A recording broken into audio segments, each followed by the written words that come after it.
Sir Shivshankar గారు, ఒక ఇంట్లో ఒక దొంగతనం జరిగింది. ఆ సమయంలో పనివాడు మాత్రమే ఉన్నారు. అందుకే యజమానికి డౌట్ వచ్చింది. పని చేసేవాడు మాత్రమే ఉన్నాడు కాబట్టి ఇతనే దొంగతనం చేసే అవకాశం ఉంది కాబట్టి పోలీసులకు ఫిర్యాదు చేశాడు.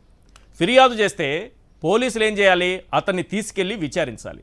అలా కాకుండా పోలీసులు వచ్చి ఇతను చాలా మంచివాడు, 10th క్లాస్ వరకు చదువుకున్నాడు, పని బాగా చేస్తాడు, ఇతన్ని విచారించం మేము, కావాలంటే మీ ఇంట్లో పని ఎలా చేస్తాడో ఒకసారి చూడండి, మీరు ఉదయం నుంచి సాయంత్రం వరకు బాగా పని చేస్తాడు, వచ్చి చూడండి అంటే యజమానికి తెలియదా ఇంట్లో ఏం పని చేస్తున్నాడని?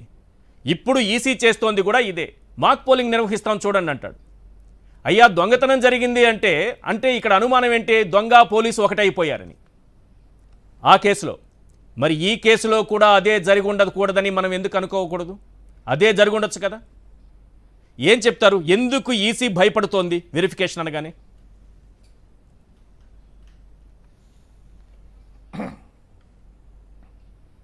ఖచ్చితంగా సార్, మీరు అన్నట్టు ఎగ్జాంపుల్ చక్కగా ప్రజలకు అర్థమయ్యే విధంగా కోట్ చేశారు. ఒక్కసారి ఈ యొక్క ఏం జరిగింది ఏంటి అనేటువంటిది మీరు ఇంట్రడక్షన్లో చెప్పారు. మరోసారి ప్రజలకి నార్మల్గా ఏంటంటే, దీనికి ఎన్నికల కమిషన్ అనేటువంటిది డే 1 నుంచి కూడాను ప్రజల్లో కానీ రాజకీయ పార్టీల్లో కానీ అనేక అనుమానాలు రేకెత్తాయి.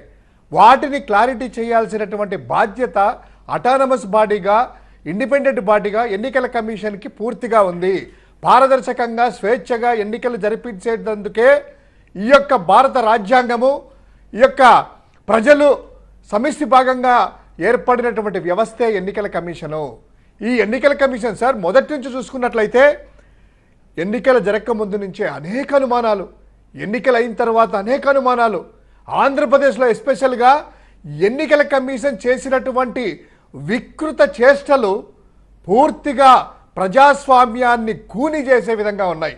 ఎందుకంటే ఆఫీసర్ల దగ్గర నుంచి మార్చడం దగ్గర నుంచి ఆ ముందు రోజు కూడాను మాజీ ముఖ్యమంత్రి గారు, అప్పటి ముఖ్యమంత్రి జగన్మోహన్ రెడ్డి గారు క్లియర్గా బహిరంగ సభల్లో చెప్పారు.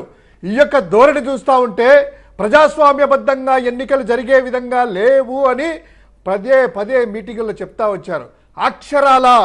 అక్షరాల అదే ధోరణి ప్రదర్శించింది ఎన్నికల కమిషను.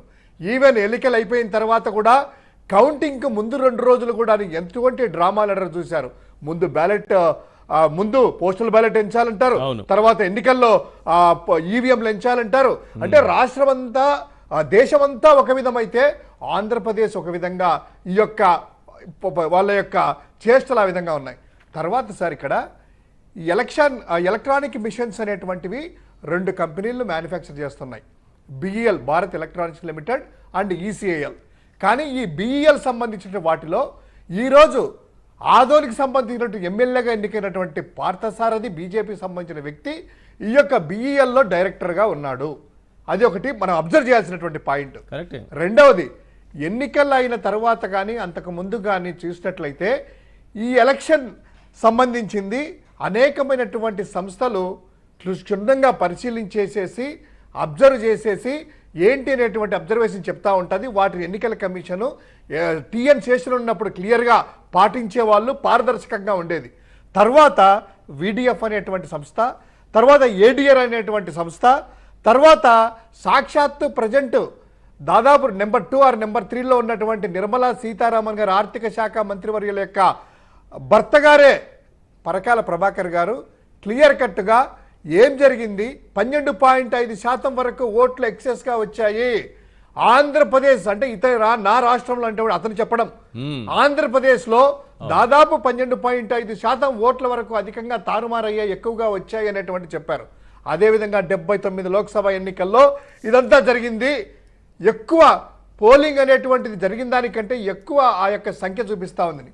ఇవన్నీ కూడాను ఖచ్చితంగా సార్ పారదర్శకంగా ఉండేటువంటి ఎన్నికల కమిషన్, భారతదేశం అత్యంత పెద్ద ప్రజాస్వామ్యమైనటువంటి దేశం ప్రపంచంలో, ఇటువంటి వాటికి ఆస్కారం లేకుండా ఇమ్మీడియట్ గా దానికి సంబంధించినటువంటివి క్లియర్ గా చెప్పాలి. గతంలో కూడా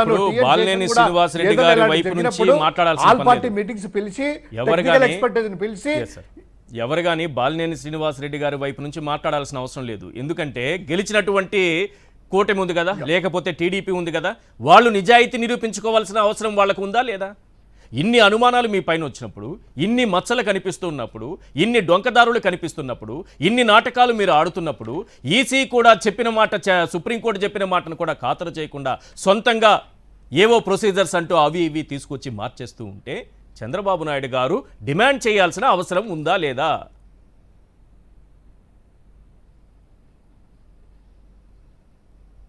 ఖచ్చితంగా మీరు అన్నట్టు పూర్తిగా నైతిక బాధ్యత అనేటువంటిది ఈ కూటమి ప్రభుత్వానికి ఉంది.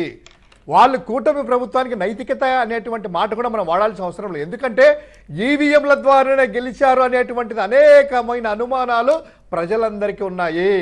మీరన్నట్టు ఏ గ్రామానికి వెళ్ళినా కూడాను మనసా కర్మన వాచా వాళ్ళందరూ చెప్పేది ఏంటంటే, అయ్యా ఏమయ్యాయ్యా మా ఓట్లన్నీ కూడాను, మేము ఫ్యాన్ గుర్తుకేసాము, జగన్ గారికి వేసామనేటువంటిది ముక్త కంఠముతో ఈరోజు కాదు, ఎన్నికల రిజల్ట్స్ వచ్చిన జూన్ 4వ తారీఖు 11 గంటల నుంచే వాపోయినటువంటి గ్రామీణ ప్రజానికాన్ని వాళ్ళ గుండె చప్పుడుని అర్థం చేసుకుని ఎన్నికల కమిషన్ చేయాలి. అదేవిధంగా ఇంకోటి అనుమానాలు సార్, ఇప్పుడు క్లియర్గా ఈరోజు జరిగినటువంటి పరిణామాలు చూద్దాము. నార్మల్గా ఎన్నికల కౌంటింగ్ అయిపోయిన తర్వాత 4 నుంచి 5 పని దినాల్లో 4 to 5 వర్కింగ్ డేస్ లోపల ఫామ్ 20 అనేటువంటిది అప్లోడ్ చేయాలి. ఫామ్ 20 అనేటువంటిది ఏంటంటే ఆ యొక్క పోలింగ్ బూత్ సంబంధించింది, ఎన్ని ఓట్లు పోలయ్యాయి, ఏ రాజకీయ పార్టీకి ఎన్ని ఓట్లు వచ్చాయి, నోటాకి ఎన్ని ఓట్లు వచ్చాయి అనేటువంటిది ఆ ఫామ్ 20లో మ్యాండేటరీగా వెబ్సైట్లో, ఎలక్షన్ కమిషన్ వెబ్సైట్లో అప్లోడ్ చేయాలి. కానీ దాదాపు 70 రోజులు దాటినా కూడాను ఇంతవరకు ఎందుకు ఎన్నికల కమిషన్ ఆ ఫామ్ 20ని అప్లోడ్ చేయలేదో ఎన్నికల కమిషన్ ఖచ్చితంగా సమాధానం భారత ప్రజాస్వామ్య దేశానికి మనందరికీ చెప్పాలి. రెండవది, ఇది ఎంత కదా సార్, రీవెరిఫికేషన్కి అప్లై చేయమని సుప్రీంకోర్టు గైడ్ లైన్స్ ఇస్తే రీవెరిఫికేషన్ చేయకుండా మాక్ పోలింగ్కి ఎందుకు అనుమతిస్తున్నారు? ఎందుకు మీరు ముందుకు వచ్చారు? ఆ మోక్ పోలింగ్ ముందు రోజు కూడాను ఎన్ని సినిమాలు జరిగాయో మనందరికీ తెలుసు. మీరు కూడా ఛానల్లో చూపించారు, పత్రికల్లో చూపించారు. ఈ యొక్క ఒంగోలు ఎన్నికలకు సంబంధించినటువంటి జిల్లా అధికారులు వెళ్ళేసి బాలినేని వాసు గారి దగ్గరికి రిక్వెస్ట్ చేస్తూ మీరు కట్టినటువంటి ఆ 12 ఈవీఎంల మిషన్లు 5% సంబంధించినటువంటిది 6 లక్షల వరకు ఎంతో కట్టారు కదా, అది ఎన్నికి తీసుకోండి అనేటువంటిది ఎందుకు అప్పీల్ చేయాల్సింది వచ్చింది? చంద్రశేఖర్ గారికి వెళ్ళింది. నెంబర్ 2, నిన్నటి రోజు సుప్రీంకోర్టు బొబ్బిలి విజయనగరం సంబంధించినటువంటి ఆ బెల్లాల చంద్రశేఖర్ గారి దగ్గరికి వద్దు, మీ డబ్బులు ఎన్నికి ఇచ్చామనేటువంటిది సంబంధించింది ఎందుకు వెళ్ళారు? రెండవది, రీవెరిఫికేషన్ అయితే సార్ నార్మల్ గా ఈ ఈవీఎంలో మాక్ పోలింగ్ అనేది మీరు ఇందాక చెప్పారు కదా, నేను కూడా పోలింగ్ ఏజెంట్గా కూర్చున్నాను. ఆ రోజు అందరినీ కూడా ఇచ్చారు. రాష్ట్రంలో జరిగిన ప్రతి పోలింగ్ బూత్లో కూడా మోక్ పోలింగ్ చూపించారు.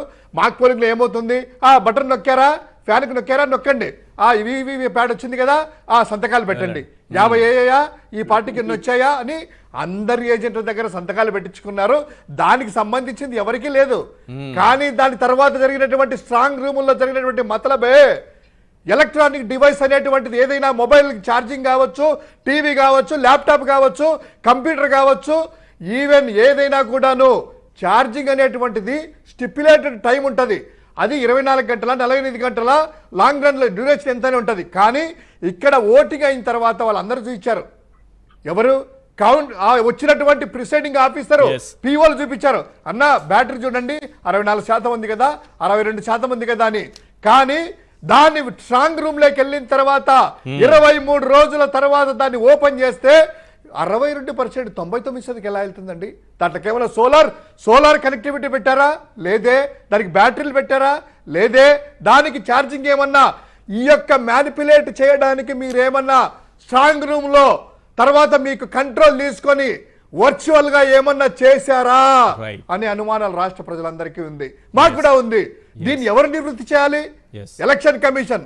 ఎలక్షన్ కమిషన్ ఒక రాజకీయ పార్టీకి సంబంధించింది కాదు, మొత్తము దేశంలో ప్రజాస్వామ్యానికి సంబంధించినటువంటి ప్రజాస్వామ్యాన్ని కాపాడడానికి, ఫ్రీ అండ్ ఫెయిర్ ఎలక్షన్ జరపడానికి ఏర్పడినటువంటి ప్రజల సొమ్ముతో ప్రజలతో ఏర్పడినటువంటి ఒక సంస్థ. ఏ జోబులో సంస్థ కాదు, తెలుగుదేశం పార్టీ జోబులో సంస్థ కాదు, భారతీయ జనతా పార్టీ కాదు, ఇంకోటి కాదు. ఇంకోటి సార్, 17 రాజకీయ పార్టీలు ఈ దేశంలో ఎలక్ట్రానిక్ ఓటింగ్ వద్దయ్యా, బ్యాలెట్ పేపర్ జరపండి అని దేశీయని ప్రాధేయపన్యా కూడాను ఎందుకు మీరు ఎలక్షన్ ఈవీఎంలకి వెళ్తున్నారు? 17 రాజకీయ పార్టీలు వెళ్ళాయి, అప్పీల్ చేశాయి ఈ రాష్ట్రంలో జరపమని. ఈ రోజు అభివృద్ధి చెందినటువంటి అమెరికా లాంటి దేశాల్లో కూడా ఈవీఎం లేదే, ఎస్ మాన్యువల్ గా బ్యాలెట్ పేపర్ జరుగుతున్నాయి. ఇవన్నీ కూడా ఈవెన్ ఎలక్షన్ జరిగినటువంటి స్థానిక సంస్థల ఎన్నికల్లో కూడా డౌట్స్ అన్ని క్లియర్ చేయాల్సిన అవసరం ఉన్నది. ప్రసాద్ రెడ్డి గారు చెప్పండి శివశంకర్ గారు. ప్రెస్ కాన్ఫరెన్స్ పెట్టి క్లియర్ ఖచ్చితంగా ఉంది. ఎస్ కరెక్ట్ సార్, ఇది భారతదేశం యొక్క పరువు కాపాడాల్సినటువంటిది. రైట్ భారత శివశంకర్ ప్రజలు గారు. సార్, ఇది ఒక శివశంకర్ రాజకీయ పార్టీకి సంబంధించింది కాదు, Yes. డెమోక్రసీ. భారతదేశ ప్రజాస్వామ్యాన్ని ప్రపంచంలో గౌరవంగా దాని గౌరవం కాపాడాలంటే ఎలక్షన్ కమిషన్ దీన్ని ఇమ్మీడియట్ గా నివృత్తి చేయాలి. రైట్ లేకపోతే ప్రజలందరూ అనుమానించినట్లు ఆంధ్రప్రదేశ్ లో ఈవీఎంల ద్వారానే కూటమి ప్రభుత్వం ఏర్పడింది. మామూలుగా ఫ్రీ అండ్ ఫెయిర్ ఎలక్షన్ జరిగింటే ఈ రోజు వైఎస్ఆర్ కాంగ్రెస్ పార్టీ తిరుగులేని విజయం సాధించేది. ఇది నేను చెప్పేది కాదు, గ్రామీణ ప్రజానీకం దగ్గర నుంచి పట్టణ ప్రజానీకం వరకు Yes. ఎవరు సర్వే చేయించినా, ఏ సంస్థ చేయించినా ముక్త కంఠంగా చెప్పేది ఇదే. Right right